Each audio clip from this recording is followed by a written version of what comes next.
নিজ হাতে প্রিয় মানুষটার বাসর ঘর সাজাচ্ছে রিদি, বুকে পাথর চাপা দিয়ে মামাতো ভাই সাম্যের বিয়ে সব কাজ করছে রিদি। তো এই কাজটা বাদ যাবে কেন? সিথি এভাবে রিদির প্রিয় জিনিসটাই ভাগ বসাবে রিদি কল্পনাও করতে পারেনি। অবশ্য সবটাই হয়েছে পরিস্থিতির চাপে।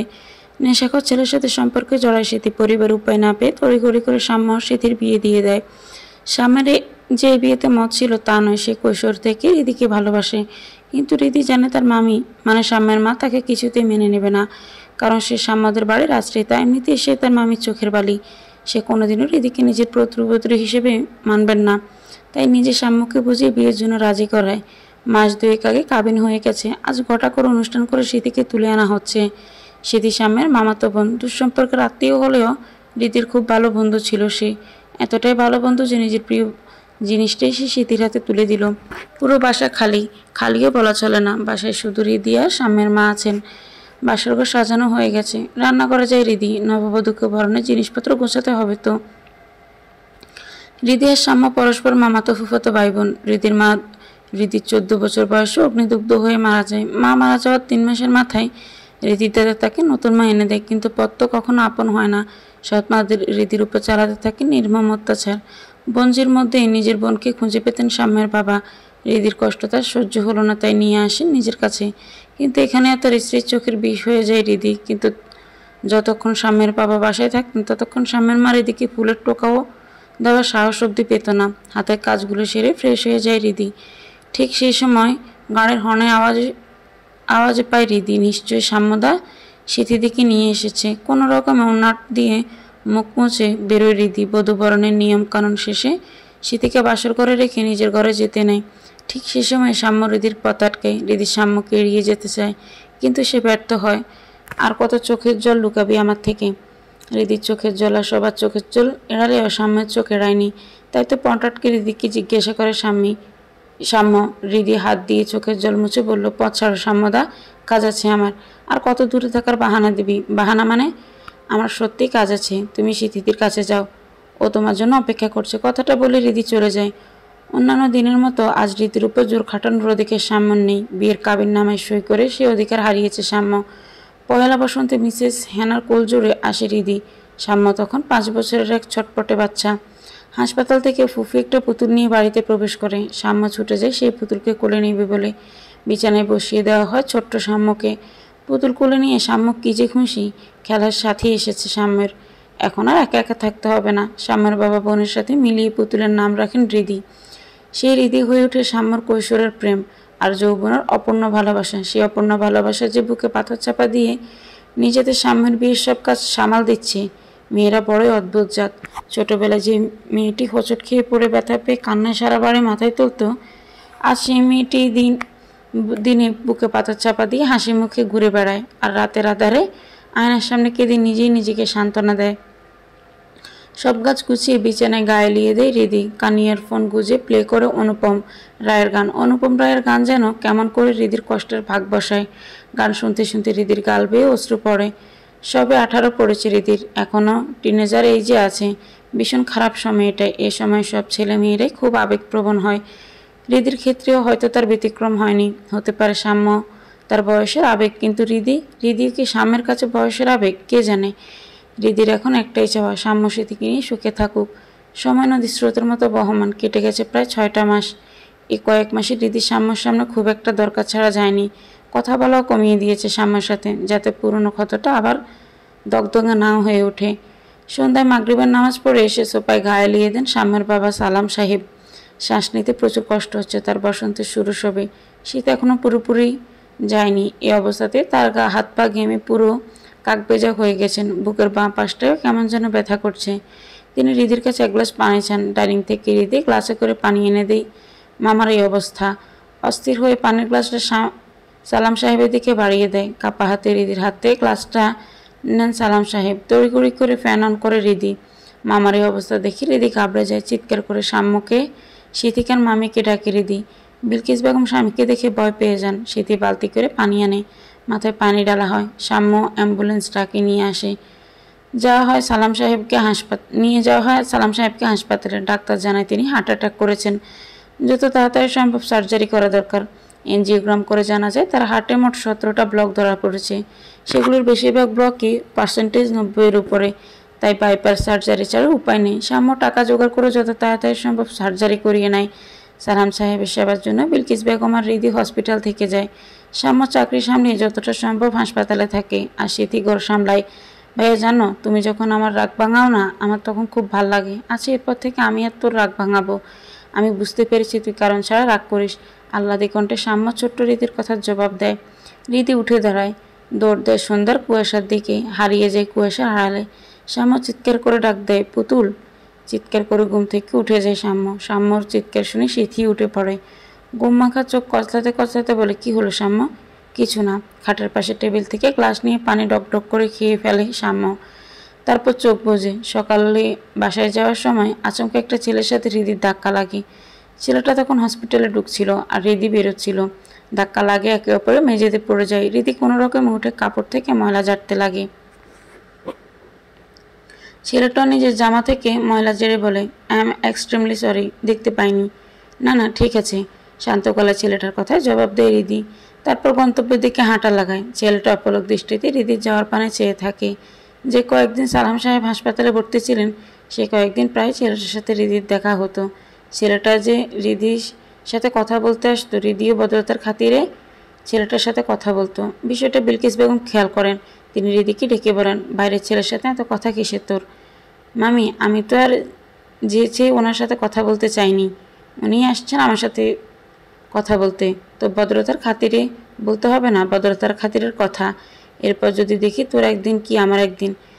হৃদির কথা শেষ হওয়ার আগে ধমকের সুরে হৃদিকে কথাগুলো বলেন বিলকিস বেগম। বিলকিস বেগম প্রায় হৃদির সাথে কর্কশ গলায় কথা বলেন, তবে আজ যেন কর্কশতার মাত্রা বেড়ে গিয়েছে। তাই মামির কথার সুরের সাথে সাথে হৃদি কেঁপে ওঠে। প্রায় 20 দিন হাসপাতালে অবস্থানের পর সালাম সাহেবকে বাসায় নেওয়া হয়। ছেলেটাও সেদিন হৃদিকে অনুসরণ করে হৃদির মামার বাসা চিনে যায়। রিসেপশনের মেয়েটার কাছ থেকে হৃদির মামার বাসার টেলিফোন নাম্বার নেয়। প্রথম দিন ফোন দিতে সিথি কল রিসিভ করে। আসসালামু আলাইকুম, কে বলছেন? কাকে চাই? ওয়ালাইকুম আসসালাম, আমি হৃদির বন্ধু বলছি। হৃদিকে ফোনটা কি দেওয়া যাবে? আসলে আমি ওর নাম্বার হারিয়ে ফেলেছি। হৃদি তো বাসায় নেই, বাইরে গেছে, খুব আর্জেন্ট। জি, তাহলে আপনি ওর নাম্বার নিয়ে নিন। ছেলেটা সিথির কাছ থেকে হৃদির ফোন নাম্বার নেয় আর তৎক্ষণাৎ হৃদিকে ফোন দেয়। হৃদি তখন রাস্তায় ছিল। প্রায় 3-4 বার কল দেওয়ার পর হৃদি কল রিসিভ করে। জি, আসসালামু আলাইকুম, কে বলছেন? ওয়ালাইকুম আসসালাম, হৃদি না? জি, কিন্তু আপনি কে? আর আমার নামই বা জানলেন কীভাবে? আমি আলভি, মনে আছে হসপিটালে? আলভি, ও আচ্ছা, কেমন আছেন ভাইয়া? আর আমার নাম্বার পেলেন কোথায়? তুমি ভাইয়া বলার আগ পর্যন্ত ভালো ছিলাম, কিন্তু এখন নেই। ওমা, কী হলো? ভাইয়া টাকাটা পুরো কলেজায় লাগে, বুঝলে? কষ্ট লাগে খুব। ও আচ্ছা, তাহলে আমি আপনাকে কি বলে ডাকবো? নাম ধরেই ডাকতে পারো, প্রবলেম নেই। আচ্ছা আলভি, এখন আমি রাখি, রাস্তায় আছি তো। আচ্ছা, তাহলে রাতে কথা হবে। জি, আল্লাহ হাফেজ। হৃদি কল কেটে দেয়। বাজারের ব্যাগটা ফুটপাত থেকে তুলে বাসার দিকে হাঁটা লাগায়। এমনিতেই বাজারঘাট সালাম সাহেবই করেন, কিন্তু অসুস্থ থাকায় সাম্য বাজারঘাট করতো। কিন্তু আজ 2 দিন যাবৎ সাম্য বাসায় নেই, অফিসের কাজে বাইরে গেছে। তাই হৃদিকে বাজারঘাট করতে হচ্ছে। 2 দিন যাবৎ হৃদির বাজার করছে। বাসায় গিয়ে স্মৃতির হাতে হাতে কাজগুলো গুছিয়ে দেয়। আগে বাসায় রান্নাবান্নার দায়িত্ব ছিল বিলকিস বেগমের উপর, এখন তিনি স্বামীর সেবায় ব্যস্ত। শাশুড়ির উপর তো ছেলের বউর উপর সংসার সামলানোর দায়িত্ব আসে। সেই স্মৃতি রান্নার দায়িত্বে আছে। দুপুরে খাবার শেষে বাসনগুলো মেজে হৃদি বিছানায় গায়ে এলিয়ে দেয়। ঘুম পাচ্ছে খুব। আস্তে আস্তে হৃদি চোখ বুঝে হারিয়ে যায় অতল ঘুমের দেশে। তোরা দুজনে আমায় পাগল করে দিবি। কতক্ষণ ধরে তোদের পেছনে ঘুরছি, খেয়ে নিলেই তো ঝামেলা শেষ হয়ে যায়। হাঁপাতে হাঁপাতে কথাটা হৃদি সাম্যকে বলেন, মিসেস হেনা। সাম্য আর হৃদি হাসতে হাসতে বলে, আমাদের ধরতে পারলে না? তোরা খাবি না? না, খিচুড়ি আমাদের ভাল লাগে না পুপ্পি। আহ্লাদে কণ্ঠে মিসেস হেনার কথার জবাব দেয় সাম্য। সাম্য তখন 10 বছরের বাচ্চা, কিন্তু বাচ্চামি স্বভাবটা তখনও সাম্যের মধ্যে ছিল। আর সারাক্ষণ হৃদির সাথে থাকতো। সেও আদো আদো কথা বলতো। হৃদি সাম্যর কথার সাথে তাল মিলিয়ে বলে, সাম্যদার ভাল লাগে না তো? আমারও ভাল লাগে না। ওরে দুষ্ট দুটোকে আজ একসাথে বেঁধে খাওয়াবো। কথাটা বলে মিসেস হেনা আবার দুজনের পেছনে ছুটতে লাগেন এবং দূরেও ফেলেন। দুজনকে নিয়ে সোফায় বসান, জোর করে খাইয়ে দেন দুজনকে। খেতে খেতে হৃদি সাম্যকে বলে, সাম্যদা, আজকে আমার পুতুলের সাথে তোমার পুতুলের বিয়ে দিবে না? আমি পড়াগুলো শেষ করে নিই, বিকেলে দেবো বিয়ে। আম্মু, তুমি পায়েস রান্না করে দিও পুতুলের বিয়েতে। আচ্ছা, এখন খান আমাজান। রিদি, এই রিদি ওঠ, আসরের আজান দিয়েছে, নামাজ পড়বি না? স্মৃতি রিদিকে ধাক্কা দিয়েছে আর ডাকছে, বিকেল হয়ে গেছে, নামাজ পড়তে হবে না? এ বাসার নিয়ম সবাইকে 5 ওয়াক্ত নামাজ পড়তে হবে। অনেক কিছু ছাড় দেওয়া গেল, এ ব্যাপারে ছাড় দেওয়ার কোনো প্রশ্নই আসে না। স্মৃতির ডাকে রিদি চমকে ওঠে। এতক্ষণ তাহলে রিদি স্বপ্ন দেখছিল? হ্যাঁ। যাই স্মৃতিদি, চোখ কসলাতে ওয়াশরুমে অজুর উদ্দেশ্যে। ইদানিং ছোটবেলা নিয়ে স্বপ্ন খুব বেশি দেখছি রিদি, কিন্তু কেন তা আল্লাহ ছাড়া আর কেউ জানেন না। কারণ আল্লাহ সর্বশক্তিমান, তিনি সব জানেন। শুনেন, দেখেন। খাওয়া শেষে বাসনগুলো মেজে ক্লান্ত শরীরটা বিছানে হিলিয়ে দেয়। কিছুক্ষণের মধ্যেই চলে যায় অতল ঘুমের দেশে। রাত 12টা নাগাদ হৃদির ঘুম ভাঙে, তাও ফোনের শব্দে। ঘুম মাখা চোখ নিয়ে ফোনের স্ক্রিন দিকে তাকায় সে। নাম্বারটা সেভ করা নেই, কিন্তু পরিচিত লাগছে নাম্বারটা। আর এটা তো আলবির নাম্বার, কিন্তু এত রাতে আলবি হঠাৎ ফোন দিল কেন? নিশ্চয়ই কোনো দরকার আছে বা থাকতে পারে। ঘুম চোখে ফোন রিসিভ করে ক্লান্তির কণ্ঠে হৃদি বলে, জি বলুন। ঘুমায় পড়ছিলে নাকি? রাত বাজে 12টা, এই সময় ঘুমানো কি স্বাভাবিক নয়? ও আচ্ছা, তাহলে ডিস্টার্ব করলাম, সরি। না ঠিক আছে, কী জন্য ফোন দিয়েছিলেন সেটা বলুন। এমনি কথা বলতে মন চাইলো তাই ফোন দিলাম। হোয়াট? এমনি মানে কি এগুলার? তোমার মিষ্টি বয়স শুনতে মন চাইলো তাই ফোন দিলাম। মশাই, রাত বিরাতে এভাবে অন্য মেয়েকে ফোন দিলে আপনার গার্লফ্রেন্ড রাগ করবে। কথাটা বলে রিদি হেসে দেয়। রিদির হাসির আওয়াজ ফোনের ওপাশেও যায়।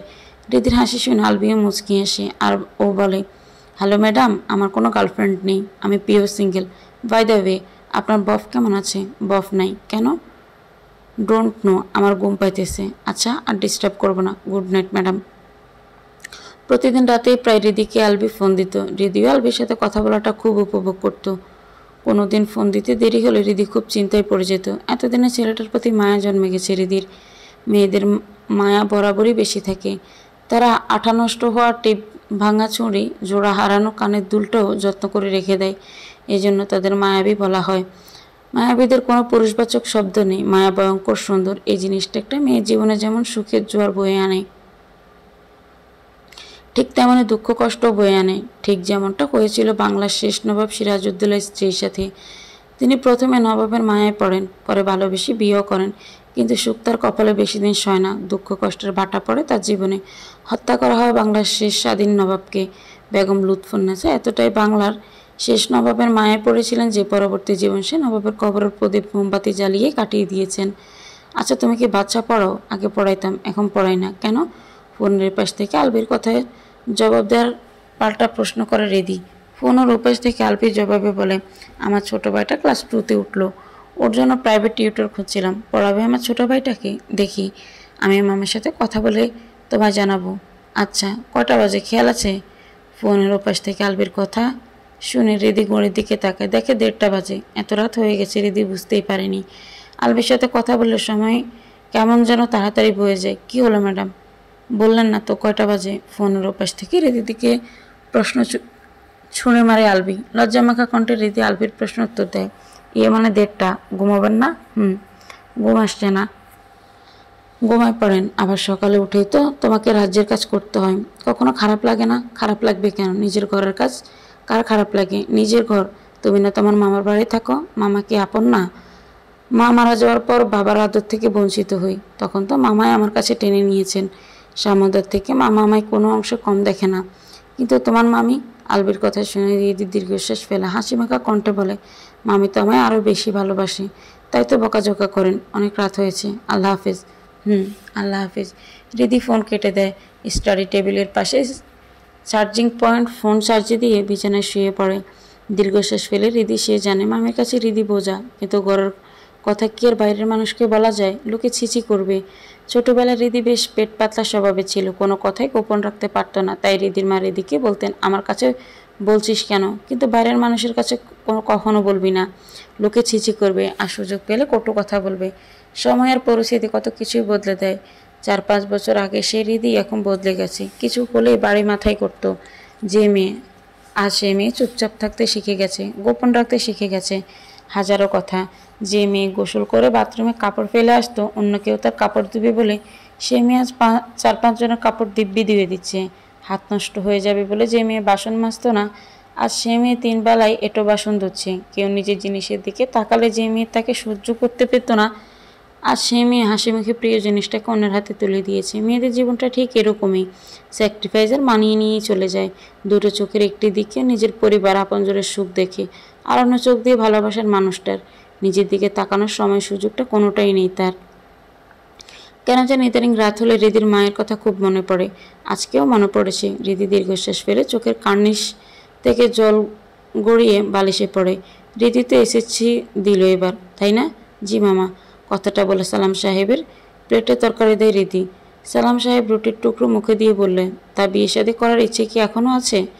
না, আর একটু পরে করবি। তোমরা যা ভালো বোঝো। তোমরা তো আমার ভালোই চাইবে, কখনো খারাপ চাইবে না। তোর পছন্দের কেউ আছে? কথাটা শোনা মাত্রই হৃদি সামনের দিকে করুণ দৃষ্টিতে তাকায়, দীর্ঘশ্বাস ফেলে বলে, মামি কিছু লাগবে তোমার? না। কারো বুঝতে বাকি রইল না যে হৃদি কথাটা এড়িয়ে গেল। সবার খাওয়া যখন শেষের দিকে তখন হৃদি আর সিদ্ধি খেতে বসে। খাওয়া শেষে সালাম সাহেব উঠে যাচ্ছিলেন, তখন হৃদি তাকে বলে, মামা আমি যদি একটা টিউশনি করতে তোমার কি কোনো সমস্যা হবে? বাসায় গিয়ে পড়াবে নাকি স্টুডেন্ট বাসায় আসবে? পানির গ্লাসটা টেবিলে রেখে হৃদিকে পাল্টা প্রশ্ন করে সাম্য। সাথে সাথে হৃদি জবাব দেয়, বাসায় গিয়ে। ভাইয়া বাসায় কই? তা তো জিজ্ঞেস করিনি। আচ্ছা আমায় জানাস। কথাটা বলে সাম্য অফিস ব্যাগ কাঁধে নিয়ে অফিসের উদ্দেশ্যে রওনা দেয়। সালাম সাহেব উঠে ঘরে যান, পেছনে পেছনে তার সহধর্ম নিয়ে যান। সিএনজি তার মনে বসে আছে সাম্য। শহুরে যান্ত্রিক জীবনের কোলাহল তার কান স্পর্শ করেনি। সেদিনই সাম্যের ফুফি পুতুলটাকে সাম্যর কোলে দিল। দেখতে দেখতে পুতুলটাও বড় হয়ে গেল কৈশোরের প্রেম। পরিস্থিতি পুতুলকে সাম্য থেকে দূরে সরিয়ে নেয়, যাকে নিয়ে সাম্যের পুরো জীবন কাটানোর কথা ছিল। সে একদিন অন্য কারো হয়ে যাবে ভাবতে সাম্যের ভেতরটা মোচড় দিয়ে ওঠে। রাত তখন প্রায় 11:30। সাম্য ছাদে দাঁড়িয়ে নিজ মনে সিগারেট টেনে যাচ্ছে। হৃদি জানে এ সময় সাম্য সিগারেট টানে, তাই সে ছাদে আসে। স্মৃতির সাথে বিয়ের কথা জানানো হয়েছিল সাম্যকে, সে সোজা না করে দেয়। তা নিয়ে নিজেদের মধ্যে আলোচনা করছিল বিলকিস বেগম, আসসালাম সাহেব এবং তার। হৃদি আড়াল থেকে শুনতে পায়। সবার মতো সেও চেষ্টা করে সাম্যকে রাজি করানোর। হৃদি ডাক দিলে সাম্য পেছনে ফিরে তাকায়। তাকিয়ে দেখে সাম্যর মলিন মুখে হাসি ফুটে। সিগারেটের প্রায় শেষের দিকে সিগারেটটা ফিল্টারে ছুঁড়ে মেলে মেঝেতে। ছাদের রেলিংয়ের সাথে ধাক্কা লেগে অনাদরে রেলিংয়ের সাথে হেলান দিয়ে পড়ে সিগারেটের জ্বলন্ত ফিল্টার। সাম্য হৃদির কাছে গিয়ে বলে, শুনলাম স্মৃতির সাথে মা বাবা আমার বিয়ে ঠিক করেছে। তুই কিছু জানিস? জানি। এও জানি তুমি বলেছো স্মৃতিদিকে তোমার দ্বারা বিয়ে করা সম্ভব নয়। ভুল কিছু বলেছি? আমার পুতুল থাকতে আমি অন্য কাউকে চাই না। অবশ্যই সব কিছু সম্ভব না সাম্যদা। তুমি জানো আমি আশ্রিতা। আশ্রিতা তো কি হয়েছে? তোকে আমি বিয়ে করে পার্মানেন্টলি এবারে সদস্য বানাবো। হৃদির গালে হাত দিয়ে একরাশ আশা ভরা কণ্ঠে কথাটা বলে সাম্য। হৃদি এক ঝাটকে সাম্যর হাত সরিয়ে দেয়। হৃদির এমন আচরণের জন্য সাম্য মোটেও প্রস্তুত ছিল না। সে অবাক দৃষ্টিতে সাম্য দিকে তাকিয়ে থাকে। করুণ কণ্ঠে বলে, হৃদি তোর কি কিছু হয়েছে? এমন করছিস কেন? কি হবে? কিছুই না। তাহলে এমন করছিস কেন?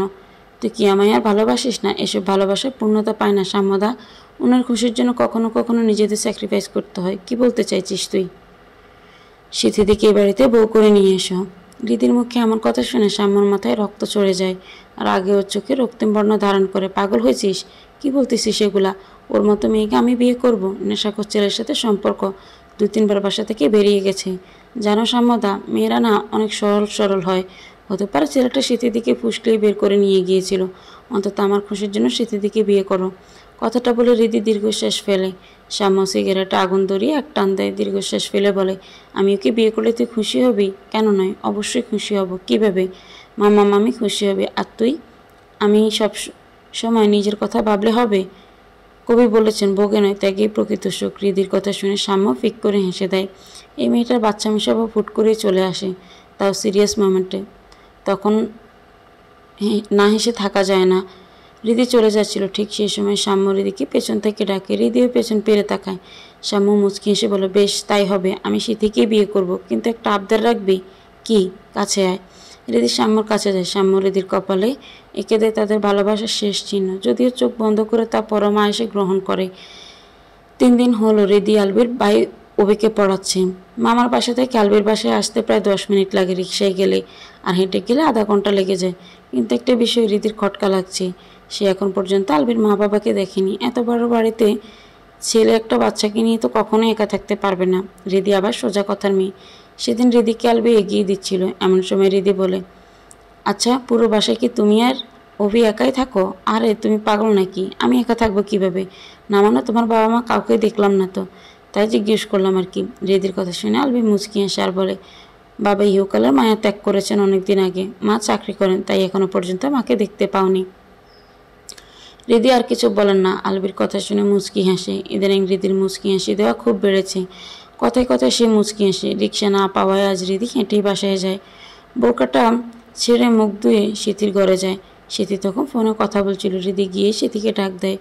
হৃদির ডাকে সিথি অনেকটা চমকে যায়, সাথে রেগেও যায়। দমকে সুরে হৃদিকে বলে, জানিস না কারো ঘরে ঢোকার আগে নক করে ঢুকতে হয়? সিথির এমন ব্যবহারের জন্য হৃদি মোটেও প্রস্তুত ছিল না। একটু ঘাবড়ে যায় সে। কাপা কণ্ঠে বলে, সরি সিথিদি, আমি বুঝতে পারিনি। কী জন্য আসছিলি বল? মামি তোমায় ডাকছে। আচ্ছা আসছি, তুই যা। সিথির কথা মতো হৃদি ঘর থেকে বেরিয়ে যায়। হৃদি ঘর থেকে বেরিয়ে যেতে সিথি আবার ফোনে কথা বলা শুরু করে। হ্যাঁ, এতক্ষণ সে তার প্রাক্তন প্রেমিকের সাথে কথা বলছিল। অবশ্য প্রাক্তন বলাটা অত মানায় না, কারণ সিথি এখনও ছেলেটার সাথে সম্পর্ক চালিয়ে যাচ্ছে। ছেলেটা সিথির নাম্বার জোগাড় করে সিথির সাথে যোগাযোগ করে। সিথি কয়েকদিন ওর প্রাক্তনকে ভুলে গেলেও ছেলেটা সিথিকে ফোন করে পুনরমায়াটা জেগে ওঠে। আমাদের সমাজে না কিছু মানুষ আছে খুব বোকা, সবাইকে নিমিশে নিজের আপন ভেবে নেয়। হৃদিও তাদের একজন। হৃদি সিথিকে নিজের বেস্ট ফ্রেন্ড ভাবলেও সিথি হৃদিকে আমলেই নেয় না। ফুফির মতো সিথির কাছে হৃদি এই বাড়ির আশ্রিতা। আগে যা ভালো ব্যবহার করেছে সিথি হৃদির সাথে তার সব লোক দেখানো ছিল। এক কথায় যাকে বলে আগলা পীড়িত। মামের মতো হৃদি সিথি দিয়ে চায় যে বিদায় হোক। মা ডাকছিলে? সিথির ডাকে পেছন থেকে ফিরে থাকে বিলকিস বেগম। তার পাশে বসে তরকারি কাটছিল হৃদি।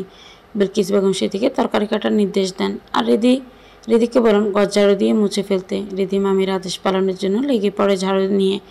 ঘর ঝাড়ু দেওয়া হলে একে একে ঘর মোছে। এরই মধ্যে বাসার সবাই গোসল সেরে ফেলে। ঘর মোছা শেষ হলে সবাই ফ্যানের নিচে দাঁড়িয়ে তো মামির ডাক পড়ে। হৃদি কাপড়গুলো ধুয়ে দেয়। যাই মামি, সাম্য বরাবরই অগোছালো টাইপের ছেলে, কোনো কিছুরই ঠিক নেই। প্রায় এক সপ্তাহে জামা কাপড় জমে আছে। একরাশ বিরক্ত নিয়ে সিথি সেগুলো হৃদির দিকে ছুঁড়ে মারে। ইদানিং সিথির আচরণ হৃদির কাছে কেমন যেন অস্বাভাবিক লাগছে। আজ আরও বেশি লাগছে। নক না করে ঘরে যাওয়ার কারণে হয়তো সিথি রাগ করেছে। আর রাগ করাটা স্বাভাবিক, নিশ্চয়ই কোনো দরকারি কথা বলছিল। আর সেই সময় হৃদি ঢুকায় সিথি হয়তো বিরক্ত হয়েছে।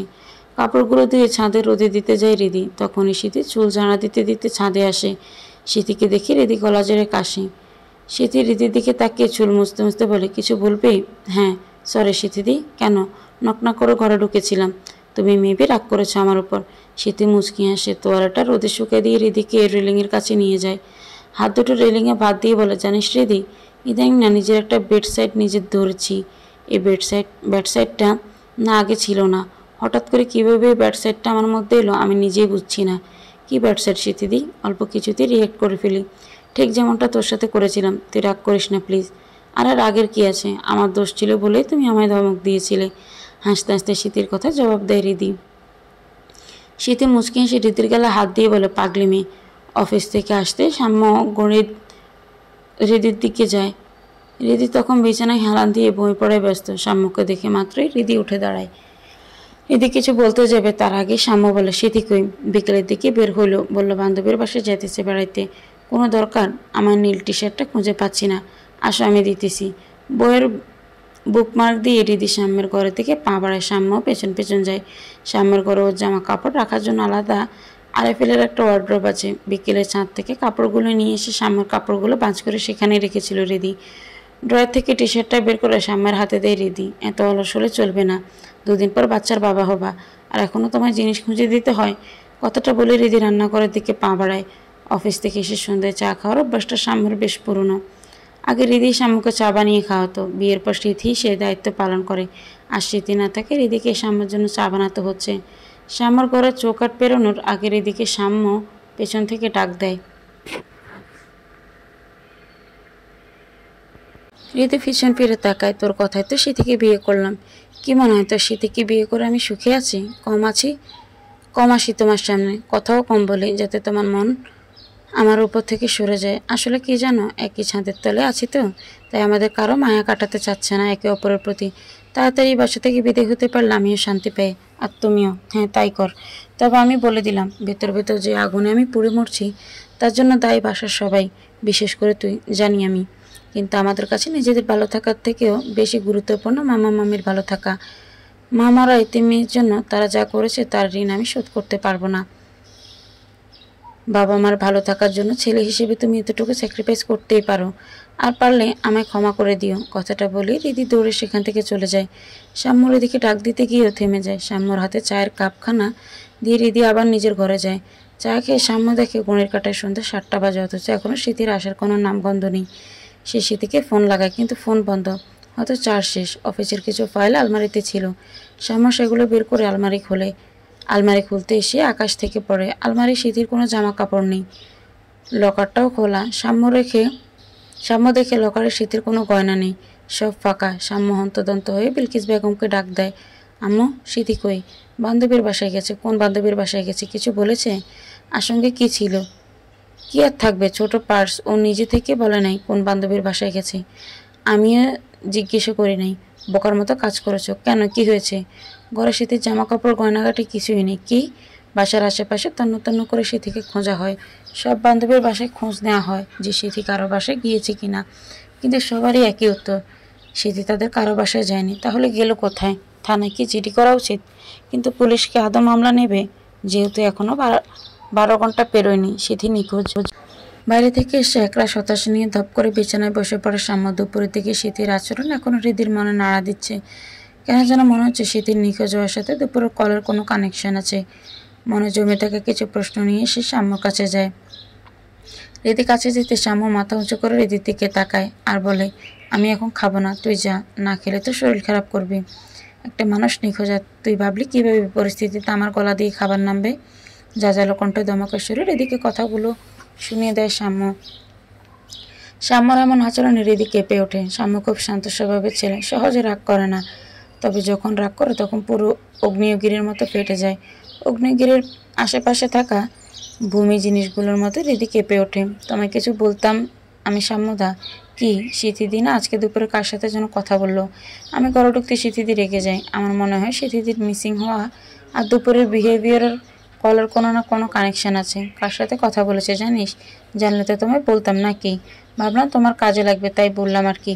কথাটা বলে দিদি সাম্যের ঘর থেকে বেরিয়ে যায়। ওদিকে নির্জন রাস্তায় ব্যাগে গয়নাগাটি আর জামা কাপড় নিয়ে দাঁড়িয়ে আছে স্মৃতি। সন্ধ্যা হয়ে গেল, কিন্তু নীরবের খবর নেই। নির্জন রাস্তায় একা এভাবে দাঁড়িয়ে থাকতে স্মৃতি একটুও ভাল লাগছে না। প্রচণ্ড ভয় করছে। ভয়ে হাত পা ঠান্ডা হয়ে আসছে। আল্লাহ না করুক কোনো যদি অঘটন ঘটে যায়। প্রায় মিনিট 15 পরে কোনো রকমে হাঁটতে হাঁটতে নীরব আসে। নীরবের অবস্থা দেখে স্মৃতি বুঝতে বাকি রইল না যে নীরব নেশা করেছে। তুমি আবার নেশা করেছ? কি মনে হয় তুমি তোমার ফুফাতো ভাইয়ের সাথে বিয়ে করে নেবে আর আমি আঙুল চুষবো? টলতে টলতে স্মৃতির কথা জবাব দেয় নীরব। সাথে পাল্টা উত্তরও করে। স্মৃতিও সঙ্গে সঙ্গে জবাব দিয়ে দেয়, আমি তো ইচ্ছে করে বিয়ে করেছি। বাবা মা আমায় জোর করে সাম্যের সাথে বিয়ে দিয়ে দিয়েছে।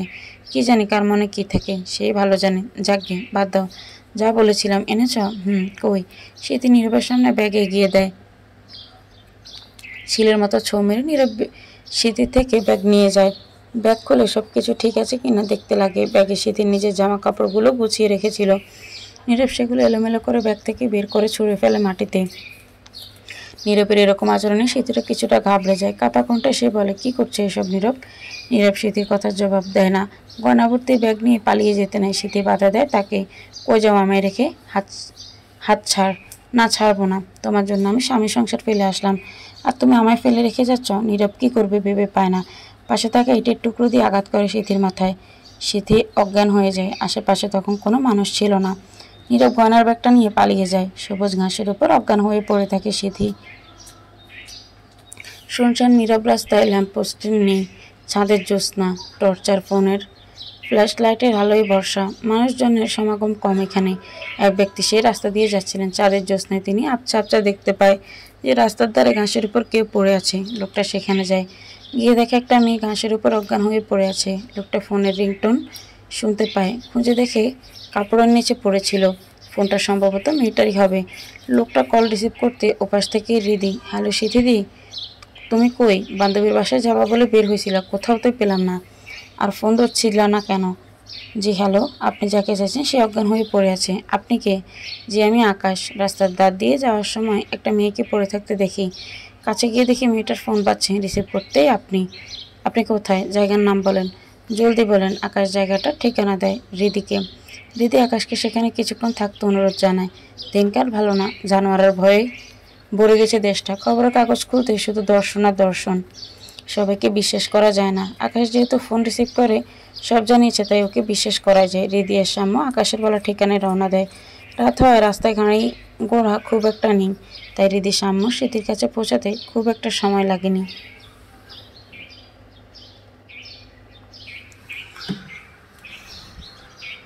হৃদি আর সাম্য গিয়ে দেখে স্মৃতি অজ্ঞান হয়ে পড়ে আছে।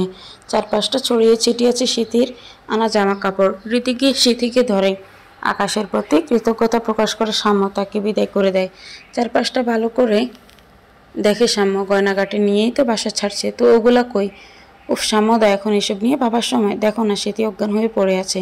প্লিজ কিছু একটা করো। আশেপাশে দেখো পানি পাওয়া যায় কিনা।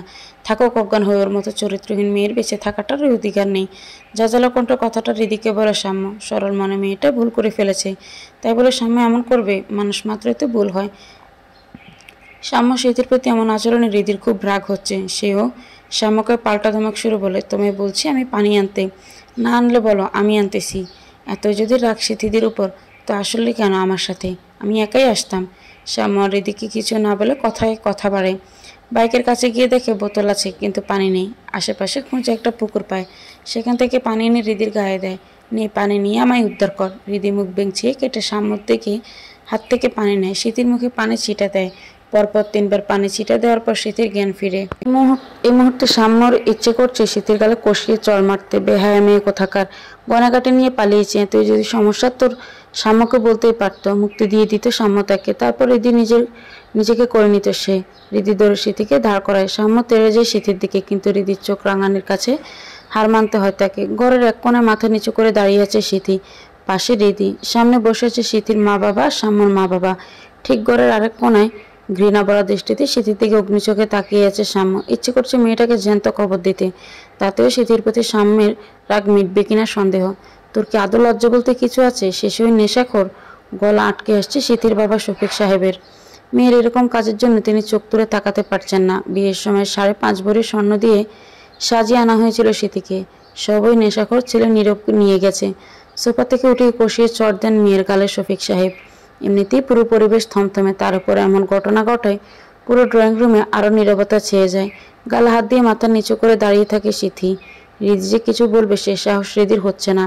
পাকনামের জন্য ইতিমধ্যে সে সাম্য আর মামার কাছ থেকে বকা খেয়েছে, তাই চুপচাপ থাকাটাই শ্রেয়।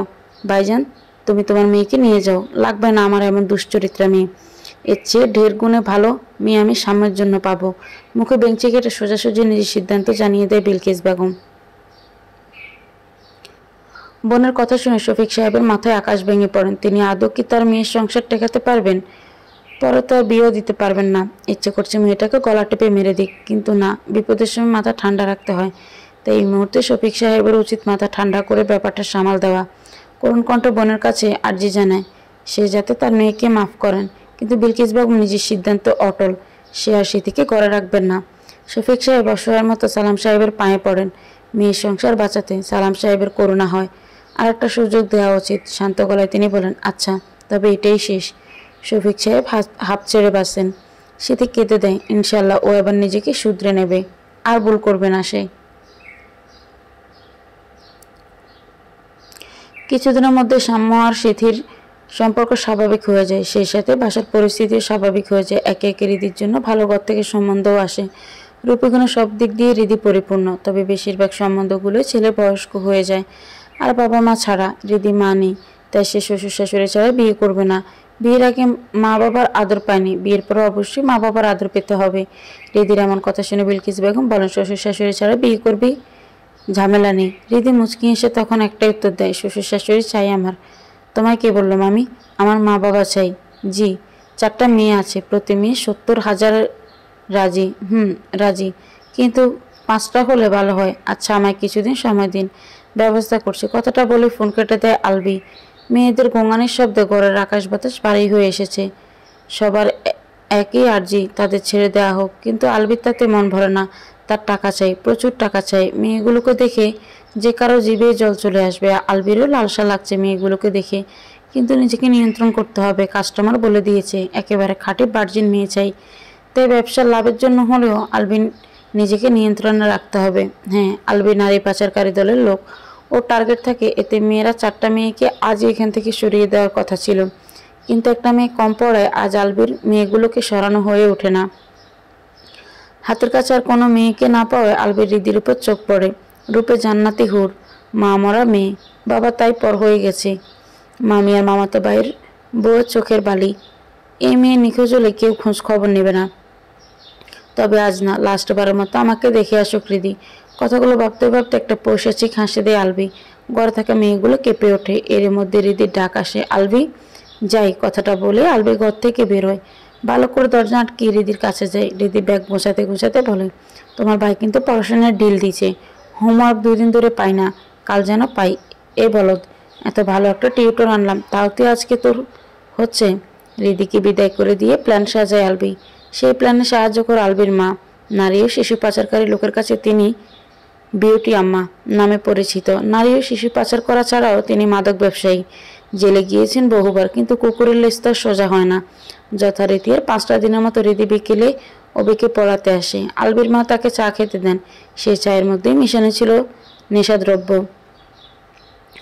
চা খাওয়ার কিছুক্ষণ পরে হৃদির মাথা ঘুরতে শুরু করে আর ঘুম পায়। বিউটি আম্মা ওকে নিজের ঘরে শুয়ে রেস্ট নেওয়ার জন্য বলেন। শরীর খারাপ লাগায় হৃদিও তার কথা ফেলতে পারেন না। হৃদি বিউটি আম্মার ঘরে প্রবেশ করতে আলবি ওর মুখ চেপে ধরে। বিউটি আম্মার ঘরটা একটু ভেতরের দিকে। ঘরের শব্দ বাইরে খুব একটা যায় না। হৃদি চিৎকার করে, কিন্তু ওই বাইরের শব্দ যায় না। তাই হৃদি কোনো সাহায্য পায় না। বিউটি আম্মা এসে হৃদির হাত পা বাঁধেন।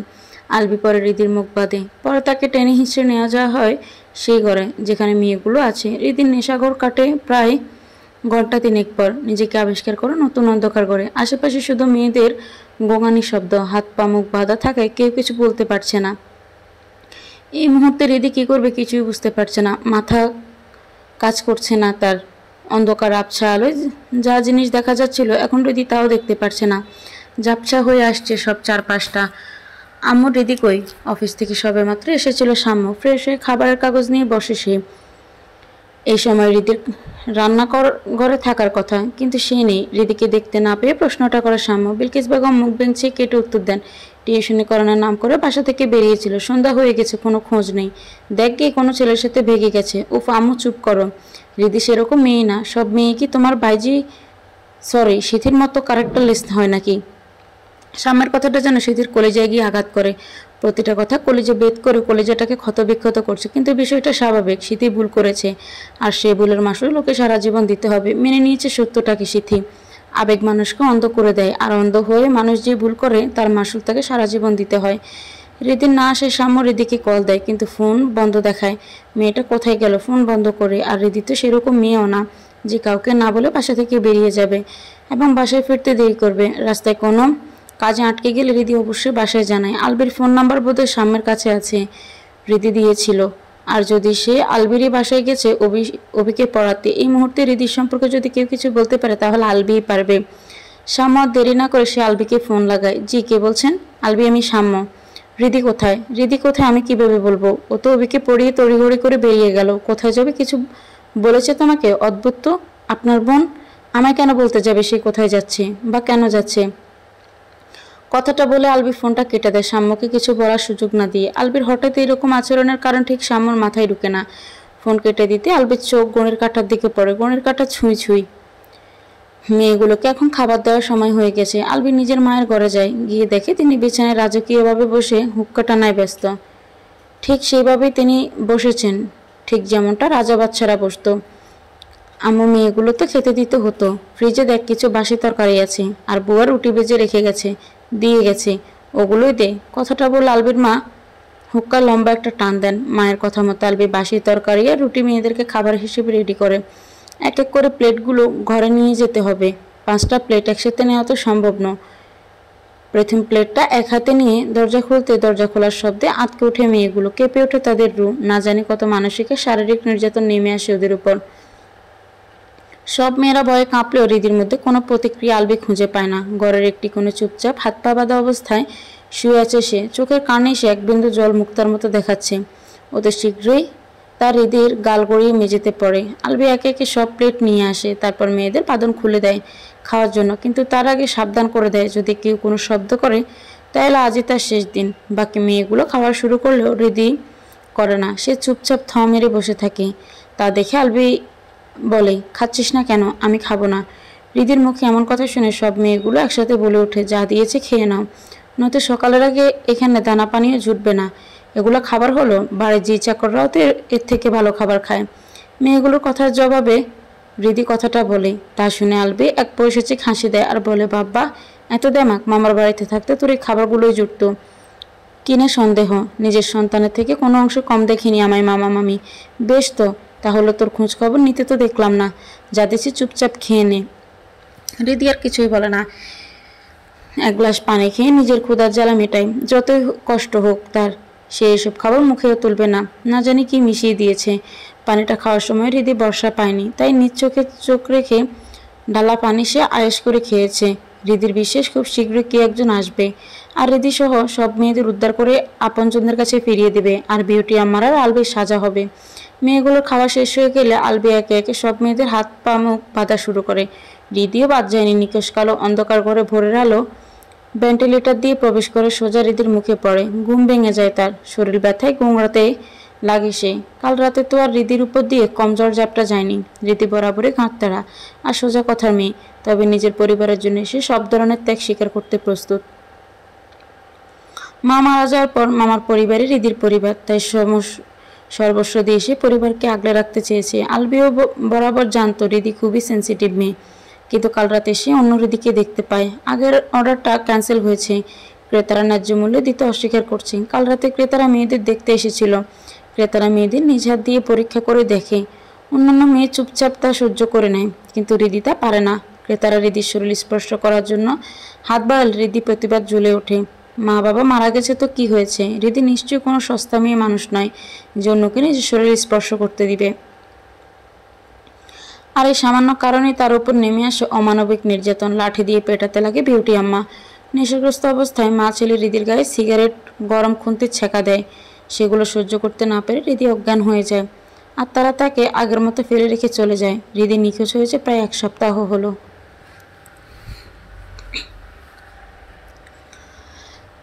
শাম্মু আর সালাম সাহেব হৃদির খোঁজ না পেয়ে পাগল হয়ে গেছেন। বিশেষ করে সালাম সাহেব পাগল হবেনই বা না কেন, বাগনের মধ্যে যে নিজের বোনকে খুঁজে পেতেন তিনি। দরজার পাশে মা ছেলের কথোপকথন স্পষ্ট শোনা যাচ্ছে। নতুন ক্রেতা পেয়েছে মনে হয়, বুঝলি আলবি? কপাল আজকে খুব ভালো, একটা কাস্টমার যেতে না যেতেই আর একটা আসলো। কিন্তু সাবধান, হৃদি নামের মেয়েটাকে বেশি লাফাতে দেওয়া যাবে না।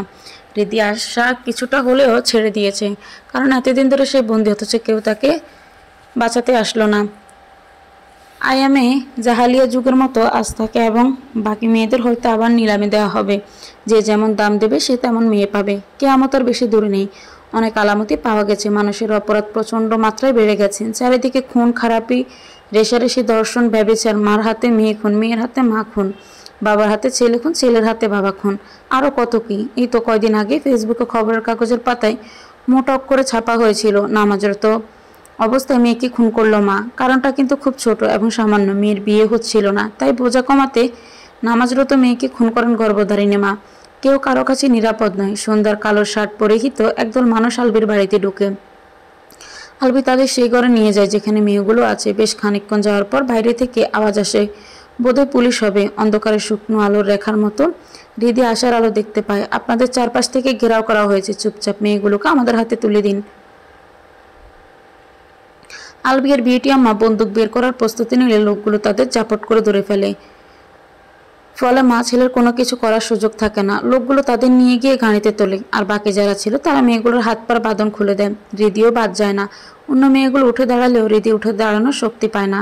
একটা লোক ফোন করে বলে, স্যার এখানে একটা মেয়ে গুরুতরভাবে অসুস্থ, মেয়েটাকে মনে হয় মারধর করা হয়েছিল।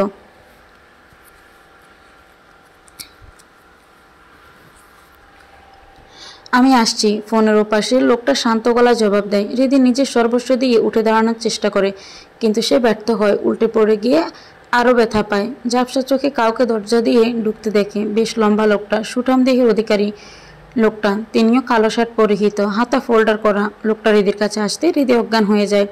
আমি এখানে কেন? জ্ঞান ফিরতে ভয়ার্থ কণ্ঠে নার্সকে প্রশ্ন করে হৃদি। নার্স শান্ত গলা হৃদির কথা জবাব দেয় এবং বাইরে অপেক্ষা নারী কনস্টেবল জানায় যে পেশেন্টের জ্ঞান ফিরেছে। নারী কনস্টেবল কেবিনে প্রবেশ করতে হৃদি ভয়ে কুঁকড়ে ওঠে।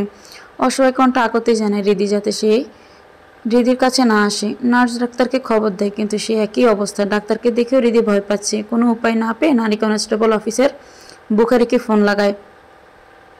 বিবর তখন থানার কাজ সামলাতে ব্যস্ত। কনস্টেবল হাসপাতালের পরিস্থিতি সবটা খুলে বলে। এই মুহূর্তে থানায়ও কাজের চাপও বেশি, আবার হাসপাতালেও যেতে হবে, যেহেতু উপর মহল থেকে হুকুম দেওয়া আছে। মেয়েটার যাবতীয় ভালো মন্দের খোঁজ বুখারিকে নিতে হবে। একরাশ বিরক্তি নিয়ে ফাইলগুলোকে টেবিলে ছুঁড়ে ফেলে বুখারি। বাইক নিয়ে হাসপাতালের দিকে রওনা দেয়। হাসপাতালে গিয়ে সে একই পরিস্থিতির সম্মুখীন হয় বুখারি। ডাক্তার জানায় হৃদি এখনও মানসিক চাপের মধ্যে আছে। আশেপাশের মানুষকে সে ভয় পেতে শুরু করেছে। বুখারি আস্তে আস্তে করে হৃদির কাছে যেতে লাগে। হৃদিও ভয় পেয়ে আস্তে আস্তে নিজেকে গুটিয়ে নিতে থাকে। বুখারি হৃদিকে নির্ভয় করার জন্য শান্ত গলায় বলে, ভয় পাবেন না, আমি পুলিশ, আপনাকে আমি সাহায্য করব, প্লিজ কাছে আসবেন না, আপনার কোনো ক্ষতি হবে না, ট্রাস্ট মি, আমি বলছি আমার কাছে আসবেন না। বুখারি বুঝতে পারে ভেবে হৃদির মুখ থেকে কোনো কিছু শোনা যাবে না। উল্টে হৃদি আরও নিজেকে গুটিয়ে নেবে। বুখারি হৃদির বেডের পাশে একটা টুল নিয়ে বসে আর বলে, আচ্ছা আমি কাছে আসছি না, আপনি দূর থেকে আমার প্রশ্নের উত্তর দিন। আপনার বাবার নাম কি আর বাড়ির ঠিকানা নাম্বার মনে আছে? বুখারির কথা শুনে হৃদি তাচ্ছিল্যের হাসি দেয়। যার মা মারা গেছে তার আর বাবা নামক প্রাণীটা মা মারা যাওয়ার সাথে সাথেই বদলে গেছে। হৃদির এমন অস্বাভাবিক হাসি দেখে বুখারি কিছুটা চমকে যায়। মানসিক চাপের কারণে মেয়েটা মানসিক ভারসাম্য হারিয়ে ফেললো না তো? আর ইউকে হৃদি ইশারায় হ্যাঁ বোধক উত্তর দেয়। বুখারি শান্ত গলায় হৃদিকে আবার প্রশ্ন করে, আপনার নাম ঠিকানা কিছু কি মনে আছে? আমার নাম হৃদি, মা মারা গেছে বহুদিন হলো, বাবা থেকেও নেই। মা মারা যাওয়ার পর বাবা পর হওয়ার পর মামার বাড়িতে থেকে মানুষ হয়েছি। তো আপনি নারী ও শিশু পাচারকারী এবং মাদক সংগ্রামী বিউটি আমার ডেরায় গেলেন কিভাবে? হৃদি আর কিছু বলে না, চুপচাপ বসে থাকে। অদ্ভুত দৃষ্টিতে আনমনে তাকিয়ে থাকে বেশ কিছুক্ষণ। বুখারি আবার প্রশ্ন করে।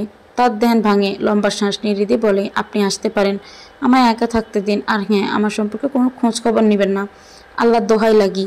বুখারি বুঝতে পারে হৃদি এখনও মানসিকভাবে ঠিক হয়ে উঠতে পারেনি, তবে তার ধারণা সম্পূর্ণ ভুল। হৃদি সুস্থ মস্তিষ্কে সিদ্ধান্ত নিয়েছে সে আর মামার বাসায় ফিরবে না। মানুষের কারণে বোঝা হয়ে সে আর থাকতে চায় না। রাত তখন প্রায় 1:30। পুরো হাসপাতাল তখন নিস্তব্ধ।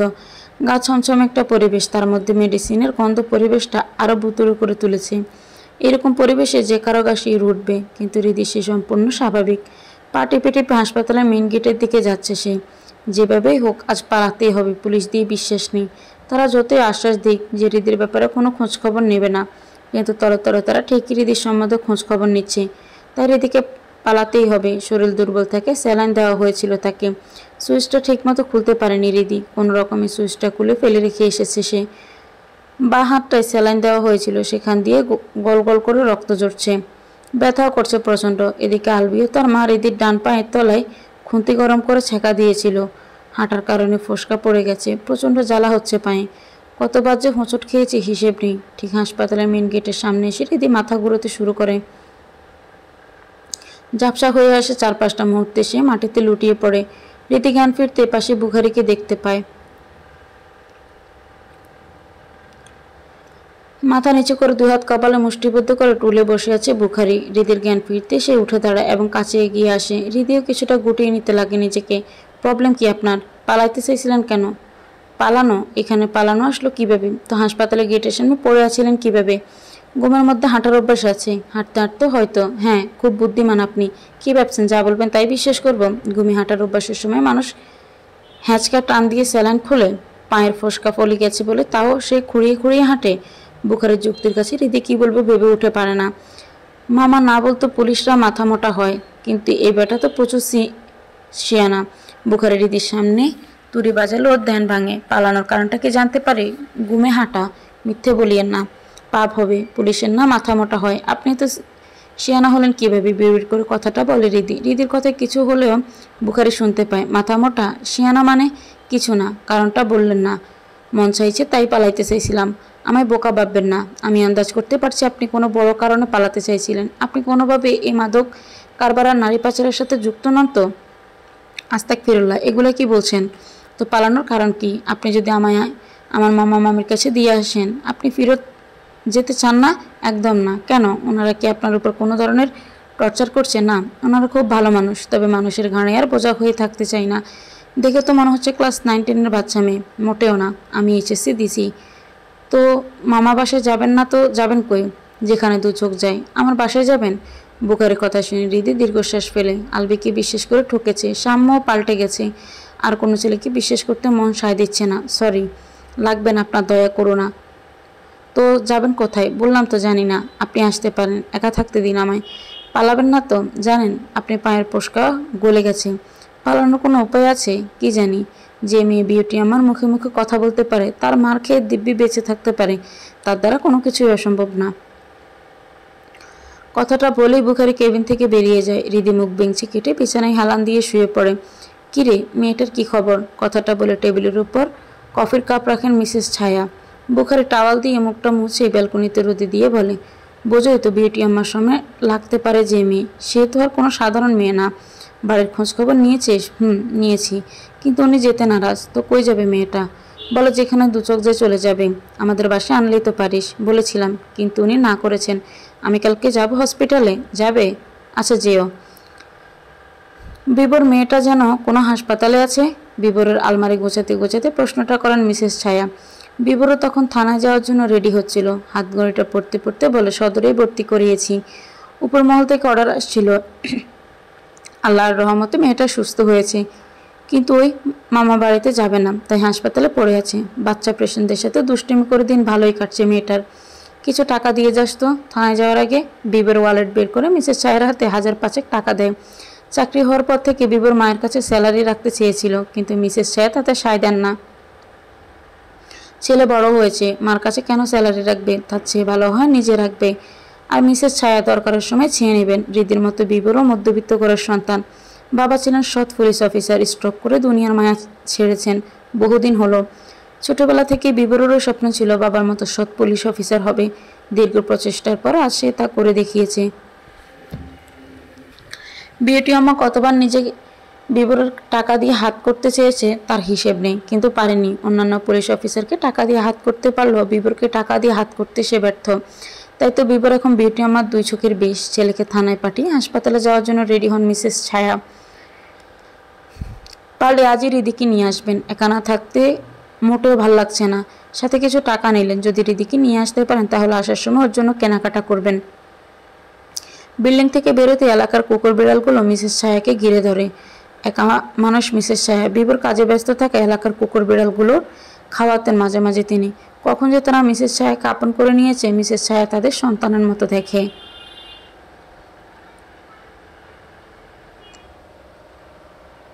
মানুষ আর কুকুর বিড়ালের মধ্যে বিশাল পার্থক্য। মানুষকে আপনি 9 দিন খাওয়ান, একদিন খাওয়াননি, সেই একদিনের কথাই মনে রাখবে সে। আর কুকুর বিড়ালকে একদিন খাওয়ান, তারা সেই দিনটার কথা সারা জীবন মনে রাখবে। নিজের জীবন দিয়ে হলেও সেই ঋণ শোধ করবে। মানুষকে ভালোবাসলে ঠকতে হয়, কিন্তু কুকুর বিড়ালকে নয়। সারা জীবন একসাথে থাকার প্রতিশ্রুতি দিয়েও মানুষ বিচ্ছেদ হয়। অন্যদিকে সঙ্গী হারালে পাখি উপশম মারে। সত্যি বলতে অবলা প্রাণীগুলোর ভালোবাসায় খাঁটি হয়। কুকুর বিড়ালগুলোকে খাইয়ে মিসেস ছায়া হাসপাতালের দিকে রওনা দেন। হাসপাতালে গিয়ে বিবরকে ফোন দেয়। তারপর মাথায় হৃদির কেবিন নাম্বার জিজ্ঞেস করতে ভুলে গিয়েছিল মিসেস ছায়া। বিবর বলা কেবিনে যান মিসেস ছায়া, কিন্তু গিয়ে দেখেন কেউ নেই। ওয়ার্ডের কাছে জানতে চাইলে এই কেবিনের পেশেন্ট বাচ্চাদের ওয়ার্ডে সারাদিন থাকে। ওয়ার্ডে গিয়ে মিসেস ছায়া দেখেন হৃদি একটা বাচ্চাকে খাইয়ে দিচ্ছে। বিবর তাকে হৃদির ছবি দেখিয়েছিল, তাই তিনি হৃদিকে প্রথম দেখাতেই চিনে ফেলেন। হৃদি, মিসেস ছায়ার ডাকে হৃদি ঘুরে তাকায়। মিসেস ছায়াকে হৃদি চিনে না, কিন্তু একটা অজানা মহিলা হৃদির নাম জানলো কিভাবে? হৃদি অবাক হয়, আর অবাক হওয়াটাই তো স্বাভাবিক নয় কি? হৃদি উঠে দাঁড়ায়, মিসেস ছায়ার দিকে তাকিয়ে বলে, সরি, আপনাকে তো চিনলাম না। আমি বিবরের মা। পুলিশ অফিসার বিবর? হ্যাঁ। ও আচ্ছা আচ্ছা, আসসালামু আলাইকুম আন্টি। ওয়ালাইকুম সালাম। হৃদি বাচ্চাকে টুলে বসে খাওয়াচ্ছিল। মিসেস ছায়ার জন্য সেই টুলটা ছেড়ে দেয়। বিছানায় বসে বাচ্চাকে খাওয়াতে খাওয়াতে বলে, বসুন আন্টি। হৃদির কথা মতো মিসেস ছায়া টুলে বসে। হৃদি বাচ্চাটাকে খাওয়াতে খাওয়াতে বলে, আমার কাছে তো ঠিকই খাচ্ছ। মার কাছে খেলে কি হতো? মা তো তোমার গল্প শুনিয়ে খাইয়ে দেয়। এরপর থেকে মাও গল্প শুনিয়ে খাইয়ে দেবে। মার একটু মন খারাপ তো, তাই গল্প বলে না। তুমি কিন্তু দুষ্টুমি করবে না। ডক্টর আঙ্কেল তোমায় রেস্টে থাকতে বলেছে। খাওয়া শেষ হলেই ঘুম দিবা। আচ্ছা আন্টি। বাচ্চাকে খাইয়ে দিয়ে হৃদি মিসেস ছায়া নিজেকেই নিয়ে কেবিনে যায়। রিদি ইলেকট্রিক কেটলিতে চা বানানোর জন্য পানি গরম দেয় রিদি। মিসেস ছায়া রিদির দিকে তাকিয়ে বলে, বিবরের কাছে শুনলাম তোমার মামা বাড়ি যাওয়ার ইচ্ছে নেই। জি, ভুল শুনেননি। মানুষের ঘরে বসে আর খেতে চায় না তো যাবে কোথায়? যেখানে দু চোখ যায়। আমার সাথে যাবে? কোথায়? আমার বাসায়। রিদি চাচ্ছিলেন হাসি দেয়। মিসেস ছায়ার হাতে কাপ দিয়ে বলে, বুঝতেছি না আপনি আর আপনার ছেলে বাসায় নেওয়ার জন্য এমন উঠে পড়ে লাগছেন কেন? ভুল করলে একটু মা, আমার ছেলে না শুধু আমি। ওকেই আমি বলেছিলাম তোমায় আমাদের বাসায় নেওয়ার প্রস্তাব দিতে। কেন? একা মানুষ, তার মধ্যে ছেলে আইনি পেশায় সাথে জড়িত, কখন বেরিয়ে যাবে কখন আসবে কোনো কিছুরই ঠিক নেই। রিদি খানিকক্ষণ চুপ করে বসে থাকে। এভাবে ওনাকে কি খালি হাতে ফিরিয়ে দেওয়া আদৌ ঠিক হবে? আর কত দিনে এভাবে হাসপাতালে পড়ে থাকবে? তার চেয়ে বরং ওনার প্রস্তাবে রাজি হয়ে যায়। আমি রাজি আন্টি, আমি আপনাদের বাসায় যাব। যা বাবা ছিল তাই। রিদিকে হাসপাতাল থেকে নেওয়ার পথে মিসেস ছায়া রিদির জন্য শপিং করে। একজন অজানা মেয়ের জন্য মহিলা কেমন করতে দেখে রিদি খুব অবাক হয়। এখনকার দিনে মিসেস ছায়ার মতো মানুষ পাওয়া খুবই কঠিন ব্যাপার। তার আচার আচরণে মনে হচ্ছে রিদি যেন তার বহুদিনের চেনা। অল্প সময়ে মহিলা রিদিকে আপন করে নিয়েছে। রিদিও কেমন যেন মন চাইছে মিসেস ছায়াকে আপন করে নিতে, কিন্তু কিছুটা হলেও খুঁতখুঁতানি মনের ভিতর কাজ করছে। অনেকটা দোটানায় পড়েছে রিদি। মলের সামনে ফুচকাওয়ালা দাঁড়িয়ে আছে। মিসেস ছায়া রিদিকে জিজ্ঞেস করেন, রিদি ফুচকা খাবে না বেলপুরি নাকি ঝালমুড়ি? রিদি কি বলবে ভেবে পায় না। একটা অজানা মহিলা ভেবে রিদিকে খাওয়ানোর জন্য অফার দিচ্ছে। রিদি মুখ ফুটে কিভাবে বলবে সে এটা খাবে ওটা খাবে? আত্মসম্মানের ভীষণ লাগছে রিদির। মধ্যবিত্ত ঘরের মেয়েদের মনে হয় আত্মসম্মানটা একটু বেশিই থাকে। এদের জীবনের লক্ষ্যই তাকে প্রতিষ্ঠিত হয়ে বাবা মার জন্য কিছু করতে পারে। আর 5টা মেয়ের মতো রিদিরও জীবনের লক্ষ্য তাই ছিল, কিন্তু তা তো শুরুতেই শেষ হয়ে গেল। রিদি বললেন, না কিছু খাবে না। মিসেস ছায়ার ডাকে রিদির ধ্যান ভাঙে। রিদি মুচকি হেসে বলে, কিছু না আন্টি, মামা বেলপুরি দাও তো। এই মহিলা কীভাবে বুঝলো রিদির বেলপুরি খেতে মন চাচ্ছে? বেলপুরি রিদির খুব প্রিয়। কলেজ থেকে যখন রিদির সামনের সাথে আসতো তখন প্রায় বেলপুরি খেত, কিন্তু এখন সে স্মৃতিগুলো মাত্র। আর স্মৃতি মানুষকে অনেক কষ্ট দেয়। রিদির ক্ষেত্রেও তার ব্যতিক্রম হয়নি। আপা বাটিটা নেন। ফুচকাওয়ালাটাকে রিদির ধ্যান ভাঙে। বাটিটা হাতে নিয়ে আনমনে বেলপুরি খেতে লাগে। মিসেস ছায়া বুঝতে পারেন রিদি একটু হলেও মানসিক চাপে আছে, আর থাকাটাই স্বাভাবিক। কম ঝড়ঝাড়টা তো যায়নি মেয়েটার উপর দিয়ে। বিবরের কাছ থেকে শুনেছি মিসেস ছায়া ছোটবেলা থেকে নাকি মেয়েটা অনেক সংগ্রাম করেছে। বাস্তবতাকে খুব অল্প বয়সে সে বুঝতে পেরে গেছে। বেলপুরি খাওয়া হয়ে গেলে দাম মিটিয়ে মিসেস ছায়া রিদিকে নিয়ে বাসার দিকে রওনা দেন। বাসায় গিয়ে রিদি ফ্ল্যাটটা ঘুরে দেখে সব ঘরগুলো খুব পরিপাটি গোছানো, শুধু একটা ঘর বাদে। নিশ্চয়ই এটা অফিসার বিবরের ঘর। লোকটা তো বাইরে বেশ পরিপাটি, কিন্তু তার ঘর যে এমন হবে কে জানতো। এক কথা যাকে বলে বাইরে ফিটফাট ভিতরে সদরঘাট। সাম্যদাও অনেকটা এরকমই ছিল। রিদি নিজ হাতে প্রতিদিন সাম্যের ঘর গোছাতো। এখন দায়িত্ব পড়েছে সিথির উপর। কি দেখছ? বিবরের ঘর? আর বলো না, ছেলেটাকে গোছাতে পারলাম না। একা মানুষ আমি, আর কতই বা করতে পারতাম বলো। তাও যতটুকু পারে চেষ্টা করে। রিদি আর কিছু বলে না, মুচকি আসে। দুপুর 2টো বাজে। রিদিকে দেখে মনে হচ্ছে রিদির না খাওয়া হয়নি। মিসেস ছায়া রিদির হাতে টাওয়াল আর জামা কাপড় দিয়ে বলেন, যাও গা ভিজিয়ে নিয়ে আসো। মিসেস ছায়াকে দেখে রিদির মায়ের কথা মনে পড়ে গেল। রিদির মাও রিদির হাতে টাওয়াল জামা কাপড় দিয়ে গোসল করতে বলতেন। কেন জানে মিসেস ছায়ার মধ্যে রিদি নতুন করে নিজের মাকে খুঁজে পাচ্ছে। স্যার আসসালামু আলাইকুম। জি ওয়ালাইকুম আসসালাম। স্যার আমার মেয়েটা কোন মেয়ে? নাম বলুন। রিদি। মুহূর্তের মধ্যে ফাইল থেকে চোখ সরে টেবিলের সামনে দাঁড়িয়ে থাকা এক বয়স্ক ব্যক্তির উপর চোখ পড়ে বিবরের। তিনি হয়তো রিদির মামা। বেশ কয়েকবার ফোনে ওনার সাথে কথা হয়েছে। আপনার ভাগ্নি তো আপনাদের বাসায় যেতে রাজি নয়। হাসপাতালেই কি আছে ও? শুধু চোখে দেখেই আসবো। আর জিজ্ঞাসা করবো কী জন্য ফিরতে চায় না। না, উনি হসপিটালে আর নেই। আমার মা ওনাকে আমাদের ফ্ল্যাটে নিয়ে গেছেন। আপনি একটু ওয়েট করুন, কিছুক্ষণ পরে বাসায় যাব, সঙ্গে আপনাকেও নিয়ে যাব। Please sit. বিবরের আহ্বানে সালাম সাহেব বসেন। কাজগুলো গোছানো হয়ে গেলে সালাম সাহেবকে বাইকের পেছনে চাপিয়ে রওনা দেন বাসার দিকে। রিদি রান্না করে মিসেস ছায়ার হাতে হাতে কাজগুলো করে দিচ্ছিল। সালাম সাহেবের ডাকে পিছন ঘুরে তাকায় রিদি। প্রথমে ভেবেছিল মনের ভুল হয়তো, কিন্তু না, ঘুরে দেখে পেছনে স্বয়ং সালাম সাহেবই দাঁড়িয়ে আছেন। কেমন আছো মামা? তোকে ছাড়া আমি কীভাবে ভালো থাকি? বাসায় ফিরবি না? না। কেন? সত্য লুকিয়ে আর লাভ কি? আর মিথ্যা বলেও পাপের বোঝা বাড়ানোর ইচ্ছে আর রিদির নেই। সালাম সাহেবকে নিয়ে একটা আলাদা ঘরে যায় রিদি। গোড়া থেকে শুরু করে সব বলে দেয় মামাকে। সবটা শুনে সালাম সাহেব বলেন, কি সাম্যের তোর সাথেও সম্পর্ক ছিল? সাথেও মানে? বুঝলাম না মামা। সাম্য তো বলেছিল ওর শুধু স্মৃতির সাথে সম্পর্ক ছিল, তাই তো স্মৃতির সাথে ওর বিয়ে দিয়েছি। আগে যদি জানতাম ওর তোর সাথে সম্পর্ক ছিল তাহলে কখনোই মেয়েকে আমি গড়ে তুলতাম না। সালাম সাহেবের কথা শুনে হৃদের পায়ের তলার মাটি সরে যায়। একটা মানুষ কিভাবে এরকম করতে পারে? তাহলে সব কি নাটক ছিল? হতে পারে, মানুষ দ্বারা তো কোনো কিছুই অসম্ভব না। ভালোই হয়েছে হৃদি সরে এসেছে। মামা, তোমার কাছে তো আমার এক্সামের সার্টিফিকেটগুলো আছে, তাই না? কষ্ট করে সেগুলো দিয়ে যাবে কি? করবে কি সেটা দিয়ে বল। প্রথমে একটা ছোটোখাটো চাকরি জোগাড় করব, তারপর আবার পড়াশোনা শুরু করব। চাকরি এখনই করা লাগবে না, পড়বি তুই, খরচ আমি দিব। কিন্তু মামা, কোনো কিন্তু না, যা বলছি তাই করবি।